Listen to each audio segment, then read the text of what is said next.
দর্শক আপনাদের সবাইকে স্বাগত জানাচ্ছি। আমি আহসানুল হক। আমার সাথে আজকে গ্লাসগো থেকে যোগ দিচ্ছেন ভয়েস অফ আমেরিকা লন্ডন ব্যুরোর Henry Ridgwell.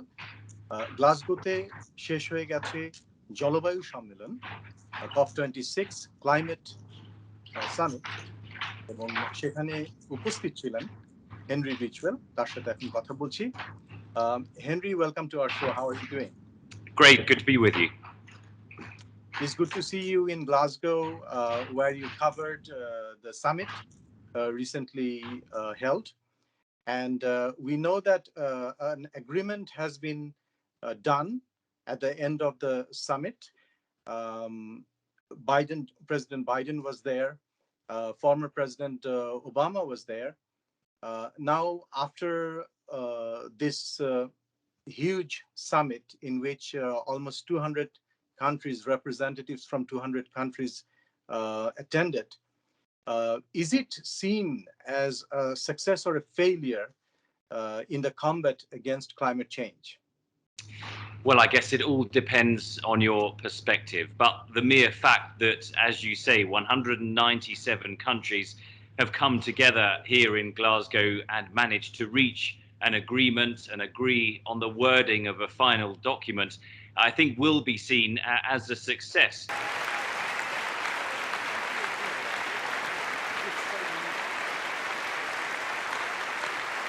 I think today we can say with credibility that we have kept 1.5 degrees within reach, but its pulse is weak.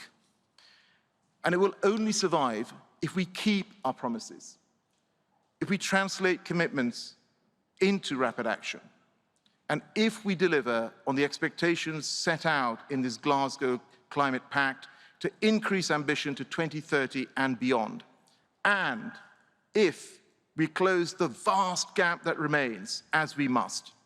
Now, you imagine that you have so many different parties here at the summit, some like the United States and European countries, developed countries who already have powerful economies, who have already emitted lots of carbon dioxide and greenhouse gases into the atmosphere. And then you have lots of developed countries as well from across Asia, Africa, and South America, whose economies are not so developed and who are being asked to not go through that same process, to not emit the same amounts of greenhouse gases in their fight for economic development. And so you bring together all of those parties, 25,000 delegates here in Glasgow across the course of those 2 weeks, and the fact that they could agree on a text, on an agreement on how to fight climate change, I think is being seen as a success in itself.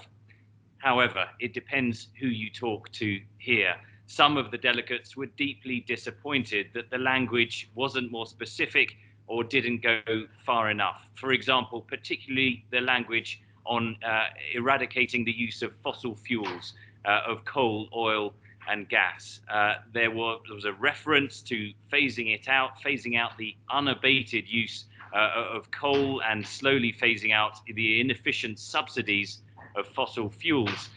But that, many delegates think, leaves a lot of room for maneuver for polluting countries like China, like Australia, and like Russia to keep on pumping out fumes from the use of fossil fuels.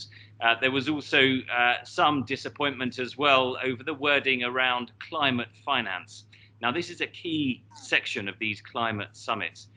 As I mentioned before, rich countries are largely to blame for the climate crisis. They're the ones who have put by far the majority of greenhouse gases into the atmosphere. But it is the poorer countries like Bangladesh, countries in Africa, low-lying island states, that are bearing the brunt of climate change. They're the ones that are seeing the typhoons, the droughts, the heat waves that are causing them huge amounts of damage and costing them billions and billions of dollars every year. And so therefore there's an agreement known as climate finance, whereby the richer countries are paying those poorer countries not only to cope with the effects of climate change, but also to help them decarbonize their economies, to help them bring in those new technologies, whether it's electric cars or wind turbines to generate electricity. Back in 2009, the rich countries said they would give $100 billion a year to the poorer countries, but that still hasn't materialized. The deadline was 2020. Here we are in 2021, and the poorer countries say we still haven't got the money. Well, when President Biden was in Glasgow, he expressed some disappointment about the absence of the top greenhouse gas emitter country, China, and also Russia. Even though United States of America is also one of the top countries in this regard. How other countries are reacting to that, the absence of China and Russia? There is general disappointment after the summit that China and Russian leadership did not show up, although it has to be borne in mind that Xi Jinping has not traveled at all since the pandemic hit, so that wasn't really expected. I think there was greater disappointment that Russian President Vladimir Putin did not show up to the summit.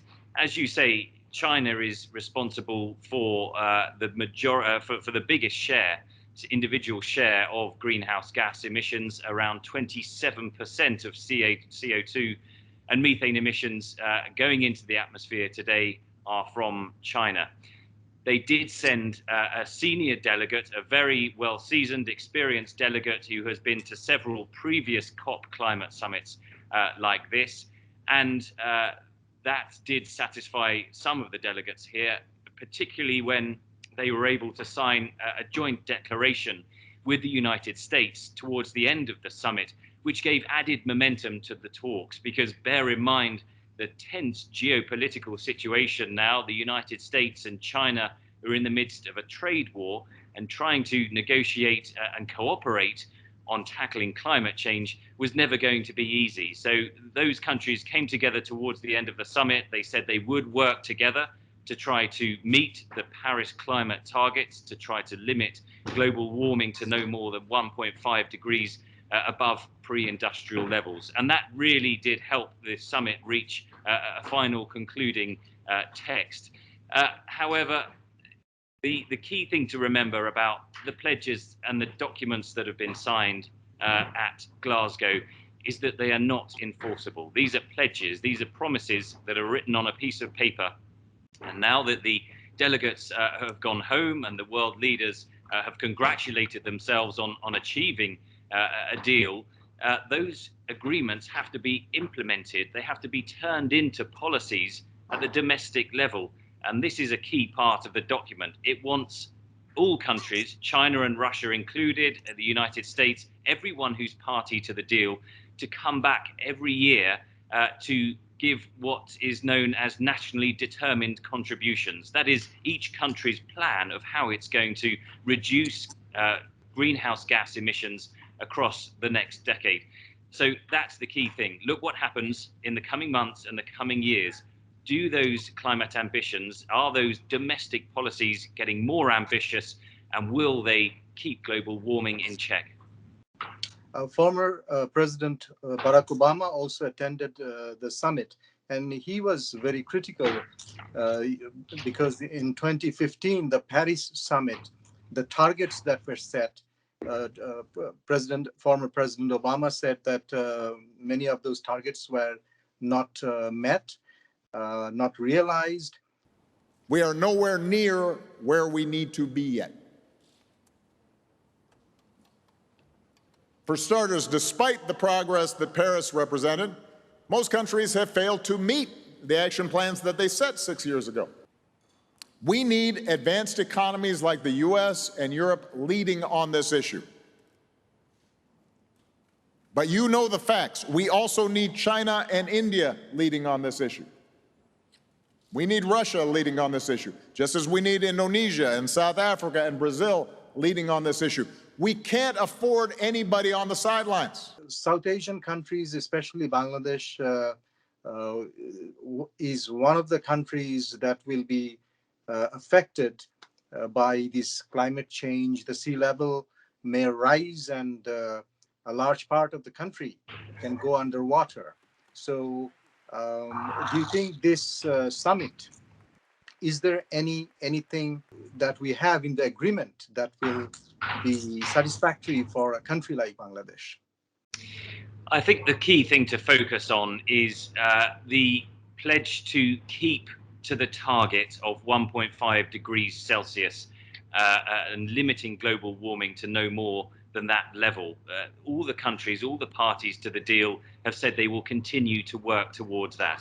And scientists say that that level of temperature rise is key, because beyond 1.5, when you get towards 2 or 3 degrees centigrade, that's when the most catastrophic effects of climate change would come into play. So, for example, in Bangladesh, you would see more frequent and more intense typhoons. You would also, over the longer term, see that temperature rise cause the ice caps to melt and cause glaciers to melt, which would cause sea level rise. And for a low-lying country like Bangladesh, with its capital right on the delta there, that would be particularly vulnerable to that combination of rising sea levels and more intense typhoons.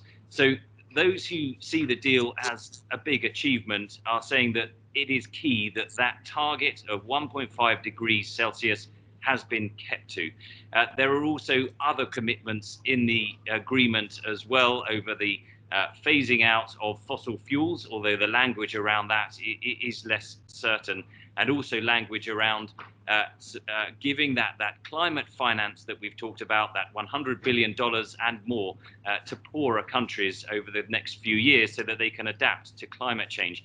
And indeed, the Bangladeshi delegation in the final days of the summit made a big play of that climate finance and described how vital it was for their country, for Bangladesh, to get that money to adapt, to become more resilient to typhoons, to build things like flood barriers, to make public infrastructure more resilient, so that as those climate change impacts become even more intense over the coming years, and that's seen by scientists really as an inevitability, that it doesn't have to firefight, that it doesn't have to spend billions of dollars just clearing up the mess, let alone trying to deal with climate change and mitigate its effects into the future. Henry Ridgwell, thank you so much for your time today. It's been great to talk to you. দর্শক, আমরা এতক্ষণ কথা বলছিলাম Glasgow থেকে voice of America London ব্যুরোর Henry রিজওয়েলের সাথে। আশা করি সাক্ষাৎকারটি আপনারা উপভোগ করেছেন। সবাই ভালো থাকুন, নিরাপদে থাকুন। আপনাদের সবাইকে ফিরিয়ে নিয়ে যাচ্ছি আর টিভির ঢাকা স্টুডিওতে।